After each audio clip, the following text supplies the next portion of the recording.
Hi friends, welcome to Mouni's YouTube channel అండి. ఈరోజు మనం ఉప్మా చేయబోతున్నామండి. ఉప్మాకి కావాల్సిన ఇంగ్రీడియంట్స్ అండి. 2 కప్స్ ఆఫ్ రవ్వ తీసుకున్నామండి. ఆ రవ్వ సన్నగా నిదానంగా లో ఫ్లేమ్లో వేయించుకోవాలండి. ఒక 3 to 4 మినిట్స్ పడుతుందండి. అలాగే ఒక టూ టీ కప్ రవ్వకి ఒక 5 గ్లాస్ ఆఫ్ వాటర్ యాడ్ చేసుకున్నానండి. అవి వేడి చేసుకోవాలండి. ఆ వాటర్ వేడి చేసుకుంటే మనకి ఉప్మా కూడా త్వరగా అవుతుందండి. అలాగే మనకి ఉప్మా కూడా చాలా టేస్ట్గా వస్తుందండి. ఇక్కడ వాటర్ నేను బాయిల్డ్ అవ్వడానికి పెట్టానండి. బాయిల్డ్ అవుతున్నాయండి. ఇప్పుడు మనము ఈ పక్క పోపు వేసుకున్నామండి. ఇప్పుడు మనము కొద్దిగా పోపు వేసుకున్నామండి. ఆయిల్ యాడ్ చేసామండి. ఇందులో కొద్దిగా ఆవాలు చిట్టుపట్టులాడాక మళ్ళీ మనము శనగబ్యాళ్ళు యాడ్ చేసుకున్నామండి. బ్యాళ్ళు వేసుకోవాలండి. శనగబ్యాళ్ళు వేసుకొని కొద్దిగా వేయించుకోవాలండి. అవి నిదానంగా లో ఫ్లేమ్లో వేసుకోవాలండి. లేకపోతే కొద్దిగా హై ఫ్లేమ్లో పెట్టామంటే మాడిపోతాయండి. అందుకోసము కొద్దిగా సిమ్లో పెట్టుకొని నిదానంగా వేయించుకోవాలండి. ఇప్పుడు అందులోకి ఆనియన్ యాడ్ చేస్తున్నామండి. ఆనియన్ అలాగే కరివేపాకు యాడ్ చేసుకున్నాము. ఇప్పుడు కొద్దిగా మనము వేయించుకున్నామండి. స్లోగా నిదానంగా వేయించుకుంటున్నామండి. కొద్దిగా వేయించుకుంటే చాలా నిదానంగా వేయించుకుంటే బాగుంటుంది. ఈ పక్క వాటర్ బాయిల్డ్ అయ్యాయండి. ఇప్పుడు మనం ఇందులోకి పచ్చిమిర్చి యాడ్ చేస్తున్నామండి. నిదానంగా అలా కలపాలండి. అలా కలిపాక ఇప్పుడు వెజిటేబుల్స్ని యాడ్ చేస్తున్నామండి. క్యారెట్, బీన్స్ యాడ్ చేసుకున్నామండి. అవి కొద్దిగా వేపుతున్నామండి.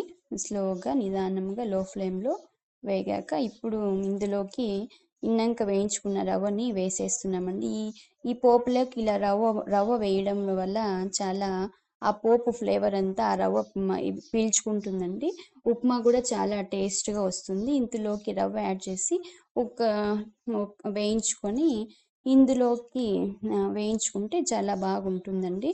ఇప్పుడు మనము ఇక్కడ బాయిల్డ్ అయ్యాయి కదండి, ఆ వాటరు తీసివేసి ఇందులోకి యాడ్ చేస్తున్నామండి. ఇందులో ఇలా చేయడం వల్ల ఏమవుతుందంటే ఉప్మా కూడా చాలా క్విక్గా అవుతుందండి. అలాగే మనకి ఉప్మా కూడా చాలా టేస్ట్గా వస్తుందండి. ఇలా చూడండి, ఇప్పుడు వాటర్ వేసాను, ఇప్పుడు కలుపుతున్నానండి. ఇది ఏమంటే కొద్దిగా లో ఫ్లేమ్లో పెట్టి చేసుకున్నామంటే కొద్దిగా సాల్ట్ యాడ్ చేస్తున్నామండి. మీకు రుచికి తగ్గంత మీకు ఎంత సాల్ట్ కావాలో అంత యాడ్ చేసుకోవచ్చండి.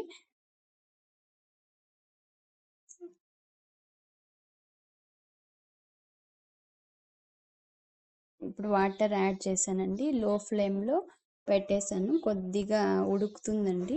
చూడండి ఇలా పెట్టుకోవాలండి. లో ఫ్లేమ్లో ఇలా ఉడుకుతుంటే లో ఫ్లేమ్లో కుక్ అవుతేనే చాలా బాగా టేస్ట్గా వస్తుంది. తినడానికి కూడా చాలా బాగుంటుందండి. నీట్గా బాయిల్డ్ అవుతుందండి. ఒకసారి చూడండి, ట్రై చేయండి మీరు కూడా ఇలా. ఇప్పుడు ఒక 10 మినిట్స్ తర్వాత నేను చూసానండి. మళ్ళీ చూడండి, ఇప్పుడు పర్ఫెక్ట్గా కుక్ అయిందండి. చూడండి ఎంత బాగుందో. ఇలా ఉండాలండి కన్సిస్టెన్సీ. అన్ని వెజిటేబుల్స్ కూడా చాలా బాగా కుక్ అయ్యాయండి. ఇప్పుడు మనము కొద్దిగా కొత్తిమీర యాడ్ చేసుకున్నామండి. ఇప్పుడు కొత్తిమీర యాడ్ చేసుకుని ఒకసారి మిక్స్ ఇవ్వాలండి. ఒకసారి కలపాలి. కలిపాక ఇంకా ఇది పర్ఫెక్ట్గా ఉప్మా అయినట్లే అండి. ఇంకా మనము ప్లేట్లోకి ట్రాన్స్ఫర్ చేసుకున్నాము. ఇంకా మనం ఇలా ఉందండి, చాలా ఇలా వచ్చిందండి.